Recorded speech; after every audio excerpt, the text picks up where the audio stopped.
अस्सलाम वालेकुम जी। आप देख रहे हैं coverstory.pk और मैं हूं मोहम्मद आज़म। उम्मीद करता हूं कि आप सब खैरियत से होंगे, खुश होंगे और खुशहाल होंगे। नाज़रीन, अफ़गानिस्तान की सूरत हाल बदली तो दोस्त बदले, दुश्मन बदले, कौन कौन किस सफ़ में खड़ा था इसका पता चल गया। लेकिन अब एक ख़बर ये सामने आ रही है कि रूस का जो जो पॉलिसी थी या रूस का जो बयानिया था, अब वो तब्दील होता जा रहा है। मैंने अपनी वीडियो में आपको बताया था कि भारत के अंदर रूसी जो सिक्योरिटी काउंसिल के सेक्रेटरी थे वो आए थे, इनकी मीटिंग हुई भारतीय वजीर खारजा से, फिर भारतीय नेशनल सिक्योरिटी एडवाइज़र से, और उसके बाद हालात ने पलटी खाई है। उसके बाद जो है वो रूस का रवैया तब्दील होता दिखाई दे रहा है। इसकी वजह क्या हो सकती है, इस पर बात करनी है हमने। और दूसरा, अब कश्मीर का मसला तो अपनी जगह पर है और भारत की टांगें कांप रही हैं कि कश्मीर जो है वो हमारे हाथ से अब निकलने वाला है और यहां पर जो मामला है वो खराब होंगे। लेकिन रूस से मिन्नत समाजत तरला करने की वजह यह थी कि अब सिर्फ कश्मीर नहीं जाएगा, अब खालिस्तान भी इनके हाथ से निकलेगा। और सिखों की जो तहरीक है ये भी जोर पकड़ने जा रही है। ये कौन कह रहा है? खुद भारतीय रिटायर्ड मेजर ने यह कहा है, मेजर गौरव आर्या, जो कि रॉ का एजेंट है और जो पाकिस्तान के खिलाफ बकवास करता है। वो खुद इस चीज़ का, आई एम सॉरी टू से मैंने बकवास का लफ्ज़ इस्तेमाल किया, लेकिन वो ये करता है और वो इसका एतराफ़ कर रहे हैं। तमाम चीज़ें डिस्कस करनी है। और ईरान जो है वो पागल हुए जा रहा है तालिबान की मोहब्बत में या भारत की मोहब्बत में, ये देखना पड़ेगा। इस पर आज डिस्कशन करते हैं, लेकिन ज़रूरी है कि पहले आप चैनल को सब्सक्राइब कर लीजिए, बेल आइकन को प्रेस कीजिए ताकि आने वाली तमाम नई वीडियोज़ आपको बर वक्त मिलती रहें। नाज़रीन, भारत के अंदर कई तहरीकें हैं जो कि भारत से अलहदगी चाहती हैं, और तकरीबन आप यूँ कहिए कि भारत के तूलो अर्ज में ही कई कई छोटे छोटे ये फ्रैक्शंस हैं, और उनकी तादाद बताई जाती है जो 200 से भी ज़ायद ऐसी तहरीकें हैं जो भारत से अलग होना चाहती हैं। और इनमें इजाफा हुआ है मोदी की फाशिस्ट गवर्नमेंट आने के बाद। मोदी की जो फाशिस्ट गवर्नमेंट है इसने सिर्फ ये नज़रिया अपना रखा है कि आरएसएस के लोग जो हैं इनको लाकर बड़ी पोजीशन पर बैठाया जाए, ये हिंदुत्व को फैलाएं, यानी सिर्फ भारत के अंदर हिंदू रह सकता है, ना यहाँ पर कोई क्रिश्चियन रह सकता है, ईसाइयत की यहाँ पर जगह नहीं है, यहूदियत की यहाँ पर जगह नहीं है, यहूदीन के माई बाप हैं, यहाँ पर जो है वो मुसलमानों की जगह नहीं है, और दीगर जितने मज़ाहिब, जितने फ्रैक्शन नस्ल की बुनियाद पर, रंग की बुनियाद पर, आपके इलाके की बुनियाद पर, वहाँ पर मुख्तलिफ तरीके जो कहते हैं कि अब हम इस भारत में नहीं रह सकते। जो वंस इन अ हिस्ट्री, जो जिसको सेकुलर स्टेट कहा जाता था, जिसमें कहा जाता था कि इस स्टेट का मजहब से या आपके इलाके से, आपके नस्ल से कोई ताल्लुक नहीं है, बस आप इस मुल्क के रिहायशी हैं, जिस तरह शहरी हैं, जिस तरह रहना चाह रहे हैं। लेकिन अब वो हालात तब्दील हो गए हैं। अब मेजर गौरव आर्या जो है इसने ये बात कही है कि वो भारतीय हुकूमत और मशीनरी जो मुकम्मल तौर पर कश्मीर पर फोकस करके बैठी है, जिसने सैयद अली गिलानी की वफात पर दहशतगर्दी की, उनकी बॉडी उनके वर्सा के हवाले नहीं की, उनकी मर्जी से उनकी वसीयत के मुताबिक दफनाया नहीं है। जितना मर्जी बड़ा कोई मुजरिम हो, उससे भी उसकी आखिरी वसीयत पूछी जाती है और उस पर अमल भी किया जाता है। ये इंटरनेशनल लॉ है। लेकिन भारतीय बर्बरियत आप देखिए कि इन्होंने सैयद अली गिलानी की वसीयत के खिलाफ जाते हुए उनकी तदफीन की है। उन्होंने कहा था कि मुझे शोहदा कब्रिस्तान में दफनाया जाए, वहां नहीं दफनाया गया, उनका जनाजा आम लोगों को नहीं पढ़ने दिया गया। वो भारत जो अपनी पूरी फौज कश्मीर पर लगाकर बैठा है, अब मेजर गौरव आर्य कह रहा है कि आपके मुल्क में सिर्फ कश्मीर का मसला नहीं क्रिएट होगा, बल्कि खालिस्तान की मूवमेंट भी और तेज हो जाएगी, और अल्टीमेटली खालिस्तान जो है वो इस चीज के करीब चला जाएगा कि वो अलग हो जाए। ऐसा क्यों कहा जा रहा है? और फिर इसके जवाब में भारत ने जो रूस के साथ मामला किए उस पर भी बात करते हैं।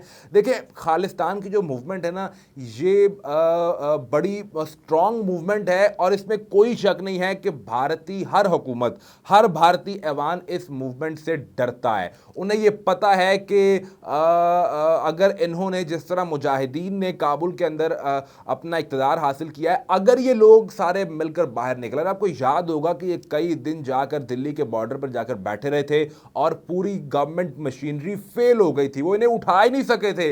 अल्टीमेटली ये लोग खुद उठकर गए और मुज़ाकरात के बाद वो मामला किसी हद तक सेटल डाउन हुआ। अभी फिर उसमें खबरें आ रही हैं कि पंजाबी किसान जो वो बाहर निकल रहा है। ये जानते हैं कि अगर ये भी उस तरफ बाहर निकले, इन्होंने दिल्ली की तरफ मार्च शुरू किया, तो गवर्नमेंट इन्हें संभाल नहीं पाएगी, गवर्नमेंट के बस से ये मामला बाहर हो जाएगा। इसलिए अब वो कह रहे हैं कि आप ये मत सोचिए कि सिर्फ कश्मीर, बल्कि यहाँ पर जितनी भी अलैदगी पसंद तंजीमें हैं वो सब अब मजीद शिद्दत के साथ काम करेंगी और भारत जो अंदर से कमज़ोर होता जाएगा। यही वो मसला था कि जब मैंने आपको बताया कि सिक्योरिटी काउंसिल के सेक्रेटरी जब आए भारत के अंदर, तो NSA Ajit Doval national security advisor वो मिले, जयशंकर मिले, जाकर उनसे कहा कि किसी सूरत हमारी तालिबान के साथ सेटलमेंट बैठक, उनके साथ कोई मामला करवा दें या फिर हम उनको कबूल करने के लिए तैयार हैं। आपको याद होगा मैंने अपनी एक वीडियो में आपके साथ ये भी डिस्कस किया था कि भारत जो है वो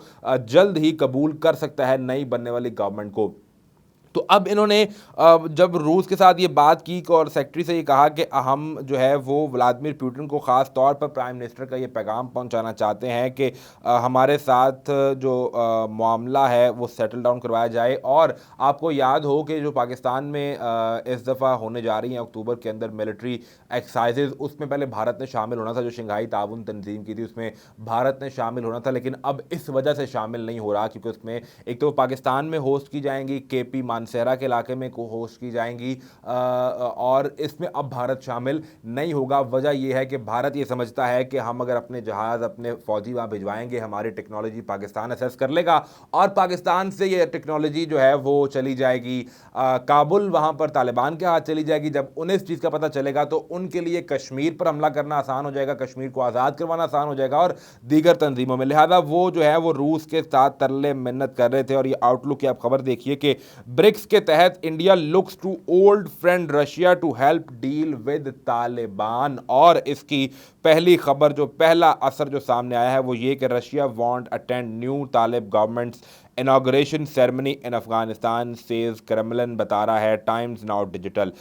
इस हवाले से बहुत दफ़ा बताया गया कि मैंने आपको बताया भी कि किस तरह मुजाहिदीन ने कुछ कंट्रीज़, पाकिस्तान को, चाइना को, रशिया को खुद मदऊ किया था कि आप आइए और हमारी जो तकरीब है उसमें हिस्सा लें। लेकिन बाद में भी ये खबर सामने आ रही है कि रशियन इन्वॉय जो कि भारत में मौजूद थे, उनकी मुलाकातें जब हुई तो उसके बाद फिर ये पैंतरा बदला गया है और अब शिरकत नहीं की जाएगी। तो ये भारत जो है वो किसी हद तक अब यूँ नज़र आता है कि शायद अपने प्रोपेगेंडे में कामयाब होता दिखाई दे रहा है। लेकिन अब ये कहना कबल अज़ वक्त ही होगा क्योंकि कश्मीर के जो कश्मीरी वज़ीर ख़ारजा हैं सर्गेई लारोफ, उनके स्टेटमेंट रिकॉर्ड पर मौजूद है। उन्होंने हाल ही में एक स्टेटमेंट में कहा है कि रूस को, बल्कि पूरी दुनिया को ये चाहिए कि वो मुजाहिदीन के साथ बात करे और उनके साथ टेबल पर बैठकर मामलात को फिक्स किया जाए।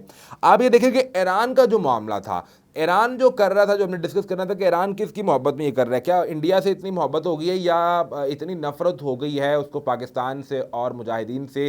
तो कुछ अर्सा पहले खबरें सामने आई थी कि जब सदर अशरफ गनी भी ईरानी सदर इब्राहिम रईसी की तकरीब हलफ बरदारी में गए थे तो वहाँ हालात बड़े अच्छे थे, बड़ी अच्छी मीटिंग हुई, सदर अशरफ गनी भाग कर चले गए। पहले ये खबर आई कि वो ईरान पहुँचे हैं, लेकिन फिर वो खबर जो है वो बाद में डिस्कार्ड कर दी गई क्योंकि वो खबर सच्ची नहीं थी, तो हमने उस पर बात भी नहीं की थी क्योंकि वो कन्फर्म नहीं हो पाई थी। लेकिन ईरान ने तालिबान के साथ भी बड़े अच्छे ताल्लुकात बनाने का आगाज़ किया था। आपको याद होगा कि मुहर्रम के दिनों के अंदर ख़ुद तालिबान का एक वफ्द गया था अहले तशरीह मजलिस के अंदर और जाकर उन्हें सिक्योरिटी की यकीन दहानी करवाई थी। लेकिन ये मामला उस वक्त ख़राब हुआ जब ईरान जो है वो भारतीय प्रोपेगेंडे का शिकार मुकम्मल तौर पर हो गया। ईरानी वज़ीर ख़ारजा ने पाकिस्तान के ख़िलाफ़ बातें करना शुरू कर दी और इसके जवाब में अब ईरान इतना भारतीय मोहब्बत में गिर गया है कि अपनी एक सड़क का नाम पंजशेर रोड रख दिया है। यानी इतनी मोहब्बत है इन्हें पंजशेर से और डेमोक्रेसी से और रेजिस्टेंस फ्रंट से। तो ईरान से बंदा ये पूछे कि आप जो कुछ इराक़ में, यमन में और दीगर मुस्लिम ममालिक में कर रहे हैं या करवा रहे हैं, तो क्या आप भी वहाँ पर इन्वेड कर रहे हैं? क्या आप भी वहाँ पर कब्ज़ा करना चाहते हैं? क्या आप भी वहाँ पर लोगों को मारना चाहते हैं? क्या आप भी वहाँ पर मुसलमान का कत्ल करके खून बहा रहे हैं? क्या आपको भी उस पर शर्म आती है? क्या आप पर भी आर्टिकल लिखे जाएं? क्या शीशे में शक्ल देखकर आपको अपना चेहरा नजर आता है या सिर्फ आपको वही चेहरा नजर आता है जो भारत आपको दिखा रहा है? और पूरी दुनिया ने यह साबित किया कि पंजशेर में पाकिस्तान की कोई इन्वॉल्वमेंट नहीं थी। पाकिस्तान ने तो इस पर स्टेटमेंट जो है वो ईरान के खिलाफ दिया ही नहीं और ना ही ईरान के स्टेटमेंट को पाकिस्तान ने उस तरह से जो है इस पर बात की है। लेकिन आप मुसलसल जिस प्रोपेगेंडे का शिकार हैं, बहुत जल्द आपको इसका अंदाज़ा हो जाएगा। मेरा ख्याल है जो चोट आपको वक्त देता है ना, उससे आप सबसे ज़्यादा सीखते हैं। और जो अगर आपको पहले वक्त से पहले बात समझाई जाए तो वो समझ में नहीं आती, ईरान को बहुत जल्दी ये बातें समझ में आ जाएंगी। Well, this is it for today. ये अब तक की एक अहम डेवलपमेंट थी जिससे आपको आगाह करना ज़रूरी था। चैनल को सब्सक्राइब कर लीजिएगा, इस चैनल का ख्याल रखिएगा। अल्लाह हाफिज़।